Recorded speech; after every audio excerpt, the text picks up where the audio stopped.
कभी कभी डिफेंस इतनी क्लीन होती है कि सुन के लगता है भाई शायद ये सच हो। अब आप ही सुनिए प्रियंका कक्कर जो आम आदमी पार्टी की स्पोक पर्सन है उसने क्या कहा। मई में इनको जेल में डाल दिया।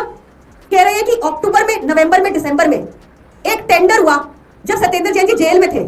सिंपल स्टोरी है, पहले जेल बाद में टेंडर, इसीलिए इसमें सत्येंद्र जैन का कोई हाथ नहीं है। लेकिन हम टाइम में पीछे देखते हैं कि 2021 में क्या हुआ। उस टाइम में सत्येंद्र जैन पानी मंत्रालय का मंत्री था। यमुना नदी को साफ करना था और एसटीपी प्लांट जो पानी को साफ करते हैं उसको बढ़ाना था। अक्टूबर में इसका प्रपोजल आता है और दिसंबर में इस बात के लिए मीटिंग्स होती है और उन्हीं मीटिंग्स में ये काम के टेंडर की सारी कंडीशनें फाइनल होती हैं। कंडीशनें ऐसी रखी जाती है जिसके तहत कोई एक ही कंपनी या टेक्नोलॉजी इस पे काम कर पाए। मतलब ये पूरा खेल पहले से ही सेट था और ये सब 2021 में हो रहा था जब सत्येंद्र जैन उस टाइम पर मिनिस्टर था। तब तक जेल का नामो निशान नहीं था क्योंकि सत्येंद्र जैन को तब जेल नहीं हुई थी। पैसे का सीधा प्रूफ अभी एक्स सीईओ उदय प्रकाश राय पर ज्यादा है कि उनके अकाउंट्स में तकरीबन 1.5 करोड़ रुपए आए थे। लेकिन सत्येंद्र जैन पर लगे आरोप कुछ अलग ही है और आरोप ये है कि जो टेंडर की रिक्वायरमेंट सेट की गई थी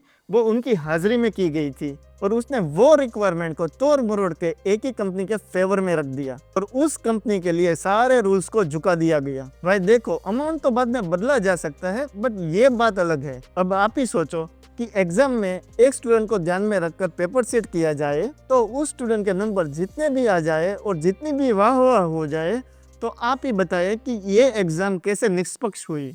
यहाँ पर यही सीन हुआ है। कंडीशन को पहले ही सेट कर दिया गया और कंपटीशन को हटा दिया गया। फिर उन लोगों ने अमाउंट पे डिबेट स्टार्ट कर दी। यहाँ पर किसी ने समझा ही नहीं कि असली खेल अमाउंट का था ही नहीं, असली खेल तो कंडीशंस का था।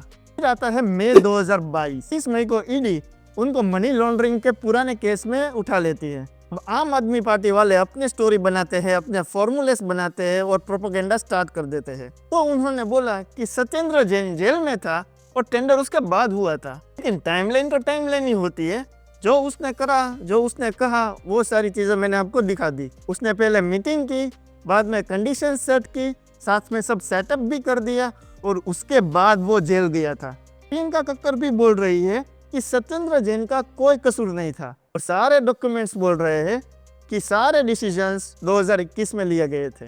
दोस्तों आप ही सोच लो, क्या ये झूठा केस है या सत्येंद्र जैन जेल में जाने से पहले ही ये पूरा खेल रच चुके थे और आम आदमी पार्टी वालों ने अपने नए फॉर्मूले लगाकर इसको जेल की स्टोरी बना दी। क्योंकि पॉलिटिक्स में सबसे बड़ी चाल टाइमलाइन को तोड़ मरोड़ के दिखाना ही होता है, पर जो कागज में होता है वो कभी भी नहीं छुपता है।